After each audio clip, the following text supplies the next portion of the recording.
Yeah. This is Lewis Hart for Boxing Social in association with Empire Fight Store and William Hill. Delighted today to be joined with the man from the PFL, Mr. Brendan Loughnane. It's not far now. Thursday we go to war. The weight cuts tomorrow, but how's things, mate? How are you feeling at this moment in time as you speak? Yeah, great to be here, mate. You won't believe I'm cutting weight, fresh as a daisy, and ready to fight. I was gonna say, it's a typical question that I always ask, and you know it's coming. But with this camp, how's it sort of been? How's this sort of camp been for you as it compares to the other ones?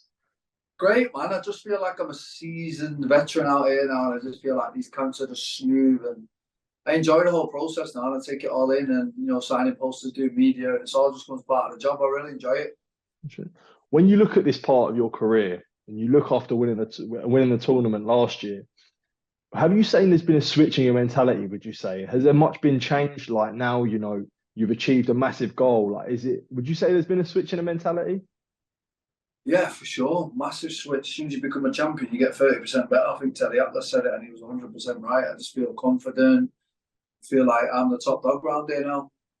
Definitely. And when, I was just saying it there and I was thinking, you're a very experienced MMA fighter. You've had sort of over 30 sort of fights.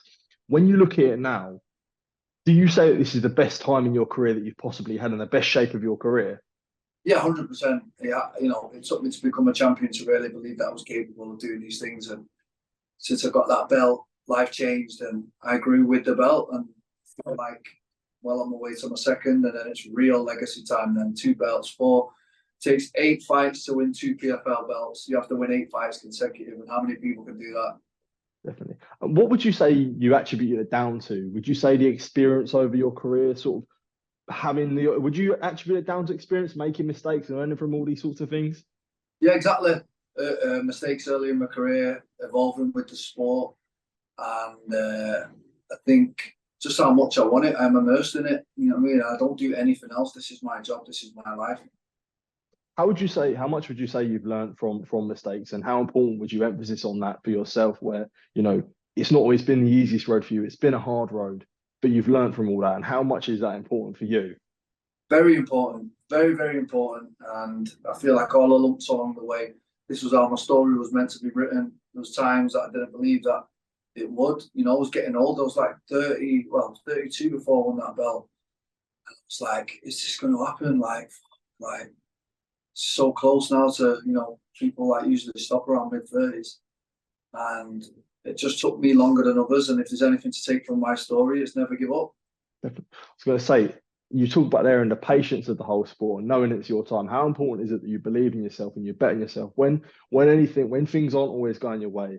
You're as patient and you know that everything's all happening for a reason.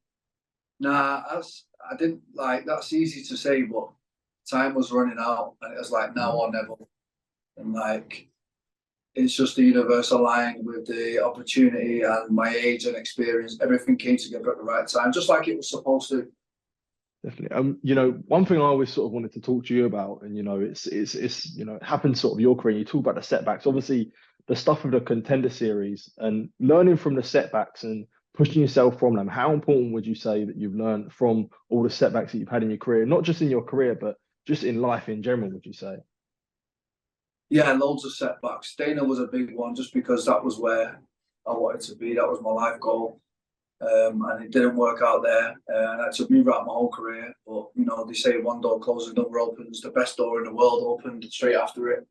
And I couldn't be happier. I really, really couldn't be happier at the BFL. Would you say it was a blessing in disguise, would you say? 100%. 100%. It was what was meant for me. And at the time, I just couldn't see it. Definitely. And you just said that better there being at the PFL. I would always say, like, looking at it from like a fan's point of view, as well as in the media, that you're sort of one of the big names in the PFL, one of the main sort of stays in the PFL, having that push from a promotion where they're clearly trying to, they're moving a lot of sort of moving quickly with the signs of Ngannou, Cedric Doumbé, guys like that. How important is that sort of push for yourself where you're sort of one of the top guys now and you're recognized as that, as someone that, they could eventually compete with the UFC as well? Yeah, I'm just glad that they did sign all these people. It took them a long time. But now they've done it. The timing was right for them to. Jake Paul and Ngannou, that's massive. It's really big for the company. I'm so glad it happened. And it's going to bring a lot more eyes over to the PFL, and they deserve it, man. They work hard, they treat the fight as well. They deserve it. You just mentioned Jake Paul and Ngannou there. I know this is a boxing channel, so that's only sort of right. I've got to ask, could you sort of ever see yourself sort of stepping in that squared circle one day if the money was right? I've already had a boxing match, and I definitely want to do it again. I really want to box again, so I'll put my name in the hat for sure. Definitely. Would you sort of like look at the guys like, it's silly to sort of ask on your fight week, but what do you, when you look at guys like Ngannou who wants to step in the ring and Jake Paul who wants to step in, who stepped in the ring fighting guys like Nate Diaz, what do you sort of make of all that thing, especially with his Nate Diaz fight coming up?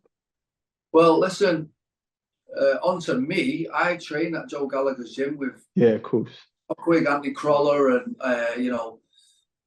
Charlie Edwards, all these people. So I know what boxing is. I know what real boxing is. Yeah. And these guys that are trying to jump in, I don't think they quite realise how different and how hard it is. These crossover fights are hard, man. And I just got asked a question, and would you be looking to face Josh Kelly? And all that. I said, I'm like, mate, chill out. Like, I'm not delusional. I'm not calling Canelo out, but we'll have a boxing match, 100%. Definitely. Yeah, and when you talked about Joe Gallagher there, a guy who's one of the seasoned sort of trainers in the UK, when you get trained by him, often it's said that I think the public opinion in the UK that he is one of the top, one of the best. You look at his stable, training under him. Would you sort of agree with that statement that you think he's sort of one of the top trainers in the UK? 100%. I mean, the proof speaks in the pudding, right? I mean, how many champions has he had? How many has he still got? Natasha and Charlie and all of them. And he's just had all the Smith brothers and Crawler and Quig.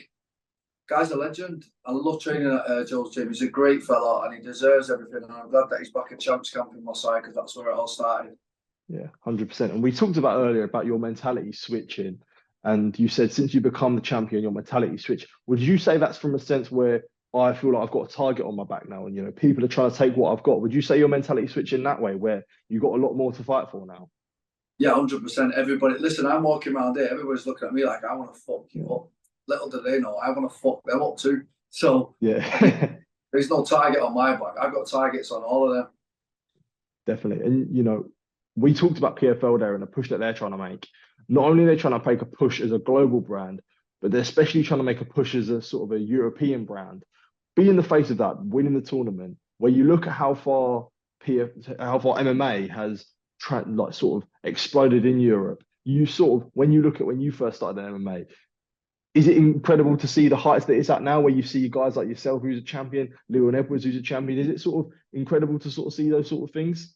Yeah, it's golden age of UK MMA. It's the best time to be an MMA fighter. We're doing fantastic. We've got 2 world champions currently who are just outperforming the rest of the competition. So, I mean, these young guns don't know how good they've got it, mate, coming into a sport now where the path is ready. It's easy. Like when we come in, me and Leon and all the other guys, it was hard, man. But now, like, so much knowledge out there, it's easy for these guys.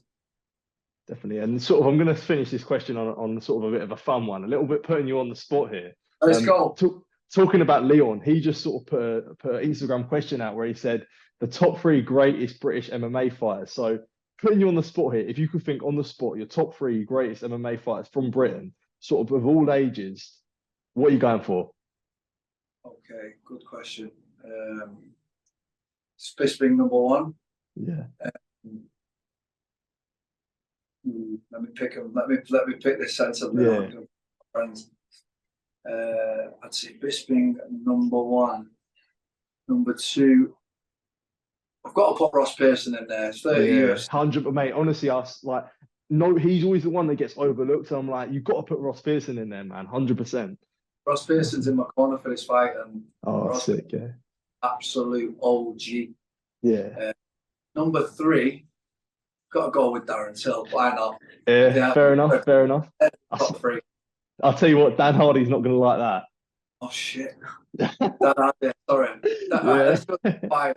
Dan Hardy also, and Brad Pickett. That's my top 5. Yeah, 100%. That's completely fair enough. Well, Brendan, I just wanted to say thank you for your time. I really appreciate it. I know it's busy sort of time and busy period now, fight week, but really appreciate you taking the time to speak to me, mate. And all the best for Thursday.